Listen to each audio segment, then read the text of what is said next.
Hi guys, நம்ம இந்தியாவோட last land Dhanushkodi Arichal முனைக்கு தான் நம்ம விசிட் பண்ணியிருந்தோம். தனுஷ்கோடிக்கான பெயர் காரணம் பார்க்குறப்ப தனுஷ் அப்படின்னா வில்லுன்னு அர்த்தம், கோடி அப்படின்னா முனைன்னு அர்த்தம்.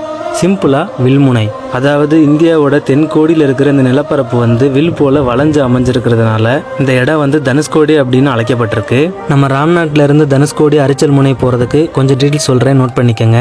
நம்ம ராமேஸ்வரம் ஈசிஆர்ல இருந்து ஸ்ட்ரெயிட் ரோட்ல ஒரு 50 கிலோமீட்டர் தாண்டி போனீங்க அப்படின்னா ராமேஸ்வரம் பஸ் ஸ்டாண்டே ரீச் ஆயிரும். ஸோ அதுக்கப்புறமா ஒரு 2 கிலோமீட்டர் நேராக போனீங்க அப்படின்னா நம்ம ராமேஸ்வரம் கோயிலோட கோபுரம் தெரியும். அந்த இடத்துல மட்டும் ரைட் எடுக்கிற மாதிரி இருக்கும். ஸோ அந்த இடத்துல ரைட் எடுத்து மறுபடியும் நீங்கள் ஸ்ட்ரெயிட்டாக போயிட்டே இருங்க. ஒரு 20-22 கிலோமீட்டர் போனீங்க அப்படின்னா தனுஷ்கோடி அரிச்சல் முனை உங்களுக்கு ரொம்ப ஈஸியாகவே ரீச் ஆயிரும்.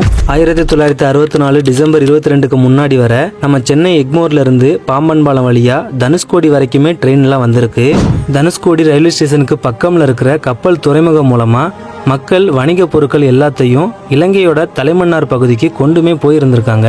1964 இங்கு harbour, railway station, customs office, post office, school, hospital, அப்புறம் 500க்கும் மேற்பட்ட மீனவ குடும்பங்களுடைய வீடுகளுமே இங்கே இருந்திருக்கு.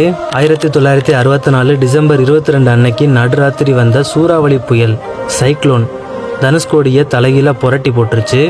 மன்னார் வளைகுடா, அதாவது கல்ஃப் ஆஃப் மன்னாரில் உருவான இந்த புயல் 20-25 அடி ஹைட்டு கொண்ட ராட்சச அலையா மொத்த ஊரையும் கடலுக்குள்ளே இழுத்துருச்சு. Train number 653 Pamban to Dhanushkodi போகிற passenger train. Dhanushkodi station reach ஆகிறதுக்கு கொஞ்சம் முன்னாடி இந்த ராட்சச அலையில சிக்கி அப்படியே ட்ரெயினே தலைகீழாக கவுந்துருச்சு. இந்த சைக்ளோனில் தனுஷ்கோடியில் மட்டும் சுமார் 1800க்கும் மேற்பட்ட மக்கள் உயிரிழந்ததா அதிகாரப்பூர்வமாகவே சொல்லியிருக்காங்க. இவ்வளவு உயிர் சேதத்துக்கும் பொருள் சேதத்துக்கும் அப்புறம் அப்போ இருந்த மெட்ராஸ் கவர்மெண்ட் தனுஷ்கோடியை மனிதர்கள் வாழ்வதற்கு தகுதியற்ற நகரம், கோஸ்ட் டவுன்னு சொல்லி அறிவிச்சிட்டாங்க. இப்போ நாம் தனுஷ்கோடி போனாலுமே அந்த புயலோட சாட்சியாக சேதமடைஞ்ச ரயில்வே ஸ்டேஷன், குறுக்குழஞ்ச சர்ச்சுன்னு எல்லாத்தையுமே நம்ம பார்க்கலாம். இந்த இடம் காலப்போக்கில் அப்படியே கைவிடப்பட்டு இருந்தாலும் தனுஷ்கோடி இன்னைக்கு ஒரு மிகப்பெரிய சுற்றுலாத்தலமாக உருவாகியிருக்கு. தனுஷ்கோடியோட எண்டில் தான் அரிச்சல் முனை அமைஞ்சிருக்கு. இந்த இடத்துல தான் அமைதியான ஆண்கடலான வங்காள விரிகுடாவும் அலைகள் ஆர்ப்பரிக்கும் பெண்கடலான இந்திய பெருங்கடலும் ஒன்று சேருது. இங்கே இருந்து இலங்கை ஒரு 18 கிலோமீட்டர் டிஸ்டன்ஸில் அமைஞ்சிருக்குது.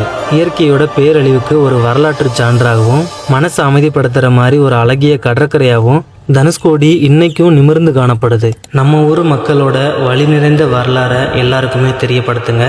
Thank you guys.